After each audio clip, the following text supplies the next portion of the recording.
অসম্ভব কথা।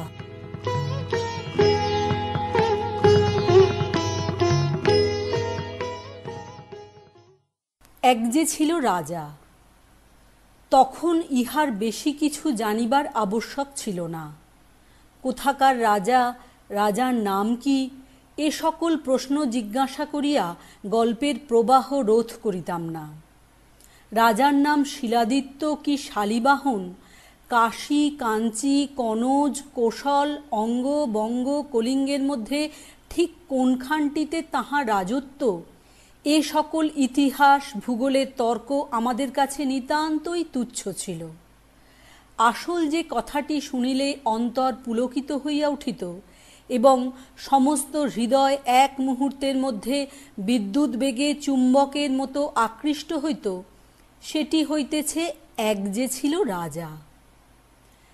এখনকার পাঠক যেন একেবারে কোমর বাঁধিয়া বসে, গোড়াতেই ধরিয়া লয় লেখক মিথ্যা কথা বলিতেছে।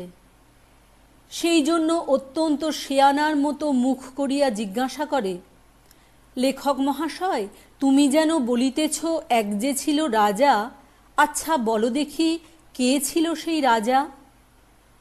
লেখকেরাও শেয়ানা হইয়া উঠিয়াছে। তাহারা প্রকাণ্ড প্রত্নতত্ত্ব পণ্ডিতের মতো মুখমণ্ডল চতুর্গুণ মণ্ডলাকার করিয়া বলে, এক যে ছিল রাজা, তাহার নাম ছিল অজাতশত্রু। পাঠক চোখ টিপিয়া জিজ্ঞাসা করে, অজাতশত্রু? ভালো, কোন অজাতশত্রু বলো দেখি? লেখক অবিচলিত মুখভাব ধারণ করিয়া বলিয়া যায়, অজাতশত্রু ছিল ৩ জন। একজন খ্রিস্টজন্মের ৩০০ বৎসর পূর্বে জন্মগ্রহণ করিয়া ২ বৎসর ৮ মাস বয়ঃক্রমকালে মৃত্যুমুখে পতিত হন। দুঃখের বিষয়, তাঁহার জীবনের বিস্তারিত বিবরণ কোনো গ্রন্থেই পাওয়া যায় না। অবশেষে দ্বিতীয় অজাতশত্রু সম্বন্ধে ১০ জন ঐতিহাসিকের ১০ বিভিন্ন মত সমালোচনা শেষ করিয়া যখন গ্রন্থের নায়ক তৃতীয় অজাতশত্রু পর্যন্ত আসিয়া পৌঁছায়, তখন পাঠক বলিয়া ওঠে, ওরে বাস রে, কি পাণ্ডিত্য! এক গল্প শুনিতে আসিয়া কত শিক্ষাই হইল। এই লোকটাকে আর অবিশ্বাস করা যাইতে পারে না। আচ্ছা লেখক মহাশয়, তারপরে কি হইল? হায় রে হায়, মানুষ ঠকিতেই চায়, ঠকিতেই ভালোবাসে, অথচ পাছে কেহ নির্বোধ মনে করে, এ ভয়টুকুও ১৬ আনা আছে। এই জন্য প্রাণপণে শেয়ানা হইবার চেষ্টা করে। তাহার ফল হয় এই যে, সেই শেষকালটা ঠকে, কিন্তু বিস্তর আড়ম্বর করিয়া ঠকে। ইংরাজিতে একটি প্রবাদ আছে, প্রশ্ন জিজ্ঞাসা করিও না, তাহা হইলে মিথ্যা জবাব শুনিতে হইবে না। বালক সেইটি বোঝে, সে কোনো প্রশ্ন করে না। এই জন্য রূপকথার সুন্দর মিথ্যাটুকু শিশুর মতো উলঙ্গ, সত্যের মতো সরল, সদ্য উৎসারিত উৎসের মতো স্বচ্ছ। আর এখনকার দিনের সুচতুর মিথ্যা মুখোশ পরা মিথ্যা। কোথাও যদি তিলমাত্র ছিদ্র থাকে, অমনি ভিতর হইতে সমস্ত ফাঁকি ধরা পড়ে। পাঠক বিমুখ হয়, লেখক পালাইবার পথ পায় না। শিশুকালে আমরা যথার্থ রসজ্ঞ ছিলাম। এই জন্য যখন গল্প শুনিতে বসিয়াছি, তখন জ্ঞানলাভ করিবার জন্য আমাদের তিলমাত্র আগ্রহ উপস্থিত হইত না, এবং অশিক্ষিত সরল হৃদয়টি ঠিক বুঝিত আসল কথাটা কোনটুকু।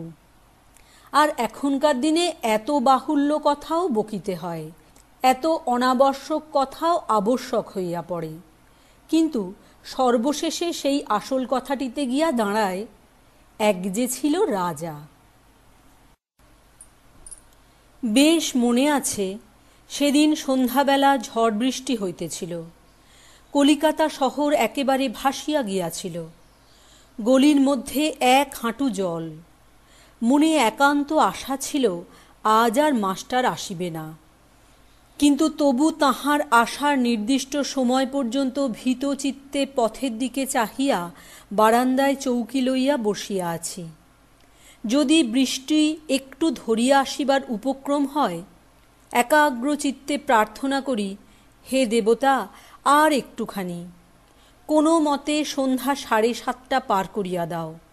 তখন মনে হইত পৃথিবীতে বৃষ্টির আর কোনো আবশ্যক নাই, কেবল একটিমাত্র সন্ধ্যায় নগর প্রান্তের একটিমাত্র ব্যাকুল বালককে মাস্টারের করাল হস্ত হইতে রক্ষা করা ছাড়া।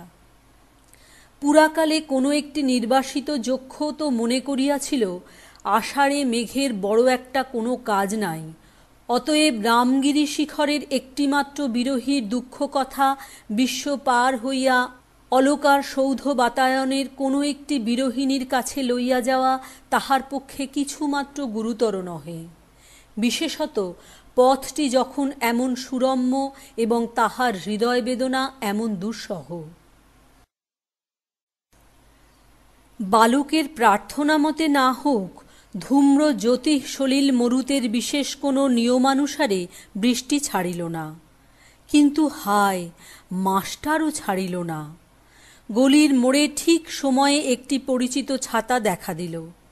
সমস্ত আশা বাষ্প এক মুহূর্তে ফাটিয়া বাহির হইয়া আমার বুকটি যেন পঞ্জরের মধ্যে মিলাইয়া গেল। পরপীড়ন পাপের যদি যথোপযুক্ত শাস্তি থাকে, তবে নিশ্চয় পরজন্মে আমি মাস্টার হইয়া এবং আমার মাস্টার মহাশয় ছাত্র হইয়া জন্মিবেন। তাহার বিরুদ্ধে কেবল একটি আপত্তি এই যে, আমাকে মাস্টার মহাশয়ের মাস্টার হইতে গেলে অতিশয় অকালে ইহ সংসার হইতে বিদায় লইতে হয়। অতএব আমি তাহাকে অন্তরের সহিত মার্জনা করিলাম। ছাতাটি দেখিবা মাত্র ছুটিয়া অন্তঃপুরে প্রবেশ করিলাম।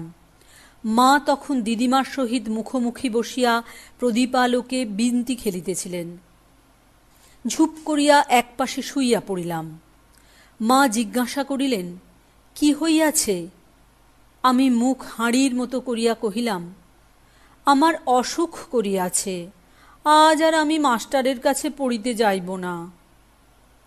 আশা করি অপ্রাপ্ত বয়স্ক কেহ আমার এ লেখা পড়িবে না, এবং স্কুলের কোনো সিলেকশন বহিতে আমার এ লেখা উদ্ধৃত হইবে না, কারণ আমি যে কাজ করিয়াছিলাম তাহা নীতিবিরুদ্ধ এবং সেজন্য কোনো শাস্তিও পাই নাই, বরঞ্চ আমার অভিপ্রায় সিদ্ধ হইল।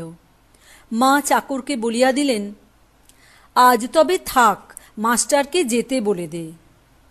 কিন্তু তিনি যেরূপ নিরুদ্বিগ্নভাবে বিন্তি খেলিতে লাগিলেন, তাহাতে বেশ বোঝা গেল যে মা তাহার পুত্রের অসুখের উৎকট লক্ষণগুলি মিলাইয়া দেখিয়া মনে মনে হাসিলেন। আমিও মনের সুখে বালিশের মধ্যে মুখ গুজিয়া খুব হাসিলাম। আমাদের উভয়ের মন উভয়ের কাছে অগোচর রহিল না। কিন্তু সকলেই জানেন, এ প্রকারের অসুখ অধিকক্ষণ স্থায়ী করিয়া রাখা রোগীর পক্ষে বড়ই দুষ্কর। মিনিটখানিক না যাইতে যাইতে দিদিমাকে ধরিয়া পড়িলাম, দিদিমা, একটা গল্প বলো। 2-4 বার কোনো উত্তর পাওয়া গেল না। মা বলিলেন, রোস বাছা, খেলাটা আগে শেষ করি। আমি কহিলাম, না, খেলা তুমি কাল শেষ করো, আজ দিদিমাকে গল্প বলতে বলো না। মা কাগজ ফেলিয়া দিয়া কহিলেন, যাও খুড়ি, উহার সঙ্গে এখন কে পারিবে। মনে মনে হয়তো ভাবিলেন, আমার তো কাল মাস্টার আসিবে না, আমি কালও খেলিতে পারিব। আমি দিদিমার হাত ধরিয়া টানিয়া লইয়া একেবারে মশারির মধ্যে বিছানার উপরে গিয়া উঠিলাম। প্রথমে খানিকটা পাশবালিশ জড়াইয়া, পা ছুঁড়িয়া, নড়িয়া চড়িয়া মনের আনন্দ সংবরণ করিতে গেল। তারপরে বলিলাম, গল্প বলো। তখন ঝুপঝুপ করিয়া বাহিরে বৃষ্টি পড়িতেছিল। দিদিমা মৃদুস্বরে আরম্ভ করিলেন, এক যে ছিল রাজা, তাহার এক রানী। আহ, বাঁচা গেল। সুয়ো আর দুয়ো রানী শুনিলেই বুকটা কাঁপিয়া উঠে।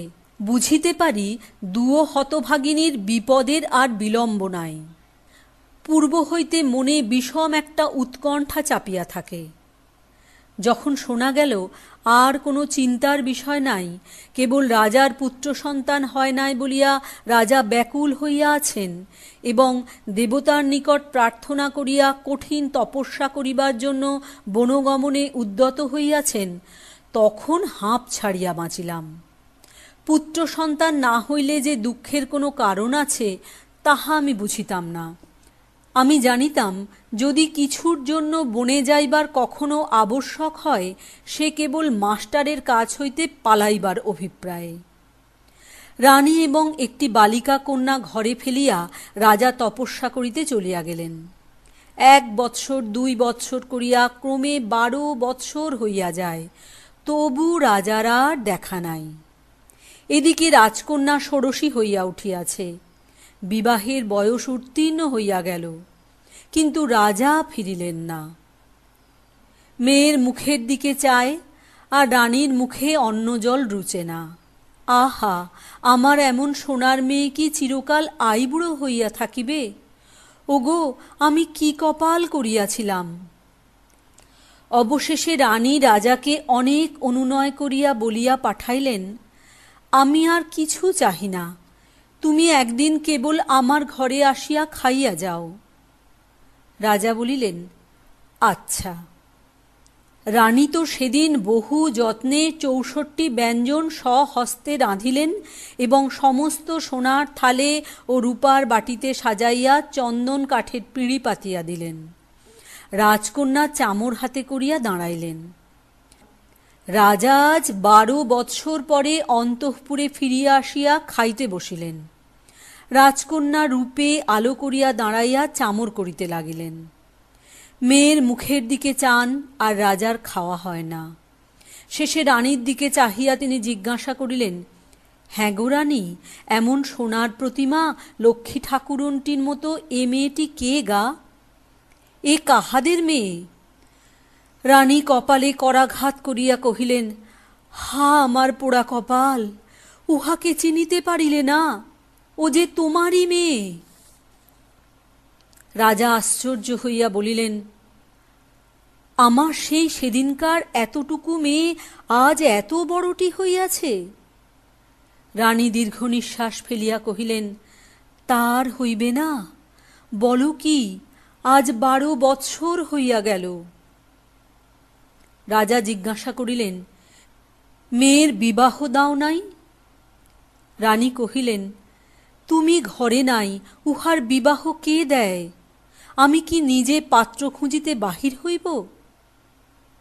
রাজা শুনিয়া হঠাৎ ভারী শশব্যস্ত হইয়া উঠিয়া বলিলেন, রোসো, আমি কাল সকালে উঠিয়া রাজদ্বারে যাহার মুখ দেখিব তাহারই সহিত উহার বিবাহ দিয়া দিব। রাজকন্যা চামর করিতে লাগিলেন। তাহার হাতের বালাতে চুড়িতে ঠুং ঠাং শব্দ হইতে লাগিল। রাজার আহার হইয়া গেল। পরদিন ঘুম হইতে উঠিয়া বাহিরে আসিয়া রাজা দেখিলেন, একটি ব্রাহ্মণের ছেলে রাজবাড়ির বাহিরে জঙ্গল হইতে শুকনা কাঠ সংগ্রহ করিতেছে। তাহার বয়স বছর 7-8 হইবে। রাজা বলিলেন, ইহারই সহিত আমার মেয়ের বিবাহ দিব। রাজার হুকুম কে লঙ্ঘন করিতে পারে? তখনই ছেলেটিকে ধরিয়া তাহার সহিত রাজকন্যার মালা বদল করিয়া দেওয়া হইল। আমি এই জায়গাটাতে দিদিমার খুব কাছে ঘেঁষিয়া নিরতিশয় ঔৎসুক্যের সহিত জিজ্ঞাসা করিলাম, তারপরে? নিজেকে সেই 7-8 বৎসরের সৌভাগ্যবান কাঠকুড়ানে ব্রাহ্মণের ছেলের স্থলাভিষিক্ত করিতে কি একটুখানি ইচ্ছা যায় নাই? যখন সেই রাত্রে ঝুপঝুপ বৃষ্টি পড়িতেছিল, মিটমিট করিয়া প্রদীপ জ্বলিতেছিল এবং গুনগুন স্বরে দিদিমা মশারির মধ্যে গল্প বলিতেছিলেন, তখন কি বালক হৃদয়ে বিশ্বাসপরায়ণ রহস্যময় অনাবিষ্কৃত এক ক্ষুদ্র প্রান্তে এমন একটি অত্যন্ত সম্ভবপর ছবি জাগিয়া উঠে নাই যে সেও একদিন সকালবেলায় কোথায় এক রাজার দেশে রাজার দরজায় কাঠ কুড়াইতেছে? হঠাৎ একটি সোনার প্রতিমা লক্ষ্মী ঠাকুরুনটির মতো রাজকন্যার সহিত তাহার মালা বদল হইয়া গেল। মাথায় তাহার সিঁথি, কানে তাহার দুল, গলায় তাহার কণ্ঠি, হাতে তাহার কাঁকন, কোটিতে তাহার চন্দ্রহার এবং আলতা পরা 2টি পায়ে নূপুর ঝমঝম করিয়া বাজিতেছে। কিন্তু আমার সেই দিদিমা যদি লেখক জন্ম ধারণ করিয়া আজকালকার শিয়ানা পাঠকদের কাছে এই গল্প বলিতেন, তবে ইতিমধ্যে তাহাকে কত হিসাব দিতে হইত।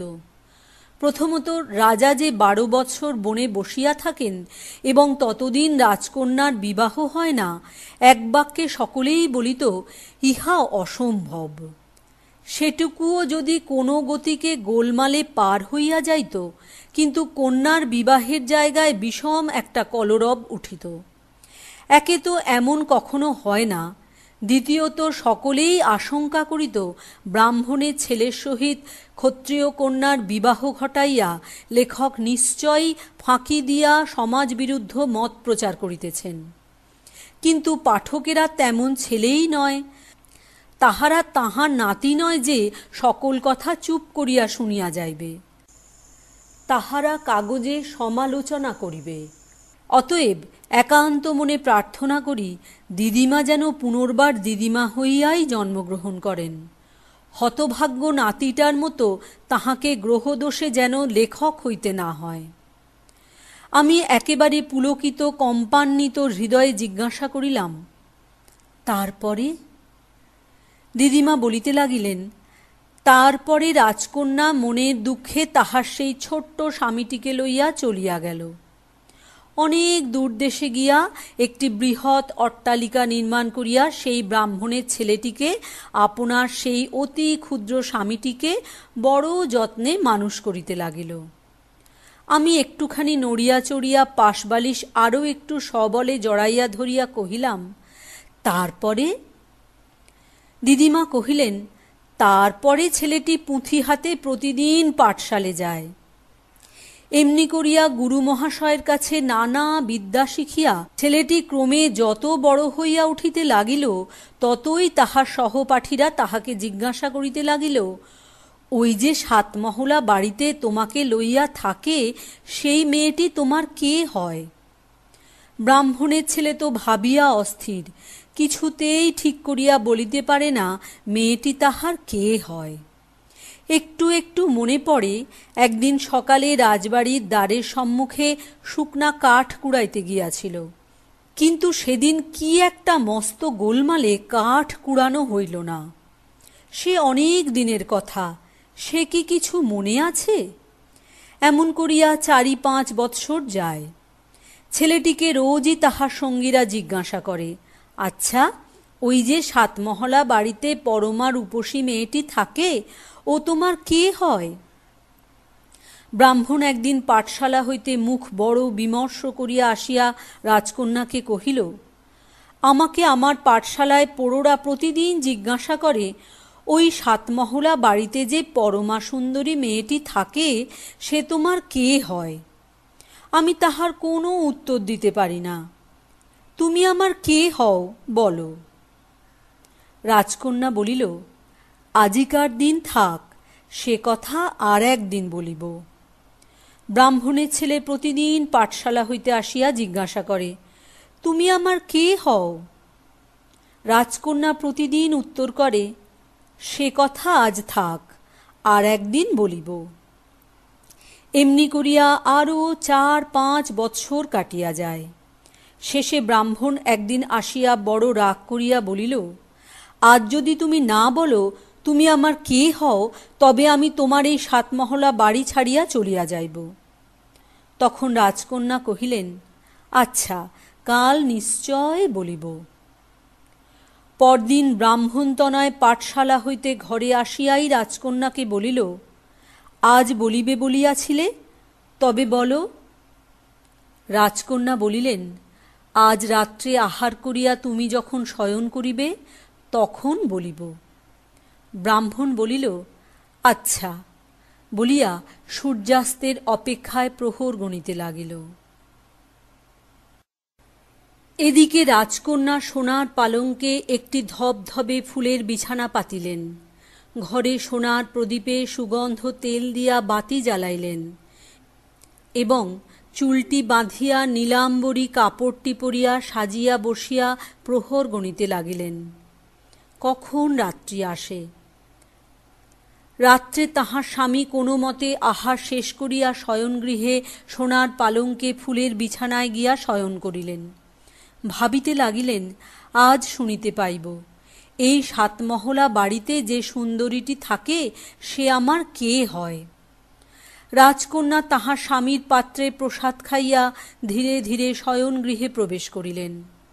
আজ বহুদিন পরে প্রকাশ করিয়া বলিতে হইবে, সাতমহলা বাড়ির একমাত্র অধীশ্বরী আমি তোমার কে হই। বলিতে গিয়া বিছানায় প্রবেশ করিয়া দেখিলেন ফুলের মধ্যে সাপ ছিল। তাহার স্বামীকে কখন দংশন করিয়াছে। স্বামীর মৃতদেহখানি মলিন হইয়া সোনার পালঙ্কে পুষ্পশয্যায় পড়িয়া আছে। আমার যেন বক্ষস্পন্দন হঠাৎ বন্ধ হইয়া গেল। আমি রুদ্ধস্বরে বিবর্ণ মুখে জিজ্ঞাসা করিলাম, তারপর কি হইল? দিদিমা বলিতে লাগিলেন, তারপরে? কিন্তু সে কথায় আর কাজ কি? সে যে আরও অসম্ভব। গল্পের প্রধান নায়ক সর্পাঘাতে মারা গেল, তবুও তারপরে? বালক তখন জানিত না মৃত্যুর পরেও একটা তারপরে থাকিতে পারে বটে, কিন্তু সে তারপরের উত্তর কোনো দিদিমাও দিতে পারে না। বিশ্বাসের বলে সাবিত্রী মৃত্যুর অনুগমন করিয়াছিলেন। শিশুরও প্রবল বিশ্বাস, এই জন্য সে মৃত্যুর অঞ্চল ধরিয়া ফিরাইতে চায়। কিছুতেই মনে করিতে পারে না যে তাহার মাস্টারবিহীন এক সন্ধ্যাবেলাকার এত সাধের গল্পটি হঠাৎ একটি সর্পাঘাতেই মারা গেল। কাজেই দিদিমাকে সেই মহাপরিণামের চিররুদ্ধ গৃহ হইতে গল্পটিকে আবার ফিরাইয়া আনিতে হয়। কিন্তু এত সহজে সেটি সাধন করেন এমন অনায়াসে কেবল হয়তো একটা কলার ভেলায় ভাসাইয়া দিয়া গুটি দুই মন্ত্র পড়িয়া মাত্র, যে সেই ঝুপঝুপ বৃষ্টির রাত্রে স্থিমিত প্রদীপে বালকের মনে মৃত্যুর মূর্তি অত্যন্ত অকঠোর হইয়া আসে, তাহাকে এক রাত্রে সুখনিদ্রার চেয়ে বেশি মনে হয় না। গল্প যখন ফুরাইয়া যায়, আরামে শ্রান্ত দুটি চক্ষু আপনি মুদিয়া আসে, তখনও তো শিশুর ক্ষুদ্র প্রাণটিকে একটি স্নিগ্ধ নিস্তব্ধ নিস্তরঙ্গ স্রোতের মধ্যে সুষুপ্তির ভেলায় করিয়া ভাসাইয়া দেওয়া হয়। তারপরে ভোরের বেলায় কে দুটি মায়ামন্ত্র পড়িয়া তাহাকে এই জগতের মধ্যে জাগ্রত করিয়া তোলে। কিন্তু যাহার বিশ্বাস নাই, যে ভীরু এ সৌন্দর্য রসাস্বাদনের জন্য 1 ইঞ্চি পরিমাণ অসম্ভবকে লঙ্ঘন করিতে পরাঙ্গমুখ হয়, তাহার কাছে কোনো কিছুর আর তারপরে নাই। সমস্তই হঠাৎ অসময়ে এক অসমাপ্তিতে সমাপ্ত হইয়া গেছে। ছেলেবেলায় 7 সমুদ্র পার হইয়া মৃত্যুকে লঙ্ঘন করিয়া গল্পের যেখানে যথার্থ বিরাম, সেখানে স্নেহময় সুমিষ্ট স্বরে শুনিতাম, আমার কথাটি ফুরোলো, নোটে গাছটি মুড়োলো। এখন বয়স হইয়াছে, এখন গল্পের ঠিক মাঝখানটাতে হঠাৎ থামিয়া গিয়া একটা নিষ্ঠুর কঠিন কণ্ঠে শুনিতে পাই, আমার কথাটি ফুরোলো না, নোটে গাছটি মুড়োলো না। কেন রে নোটে মুড়লি নে কেন? তোর গরুতে দূর হোক গে, ওই নিরীহ প্রাণীটির নাম করিয়া কাজ নাই। আবার কে কোন দিক হইতে গায়ে পাতিয়া লইবে। আষাঢ় 1300 সাল।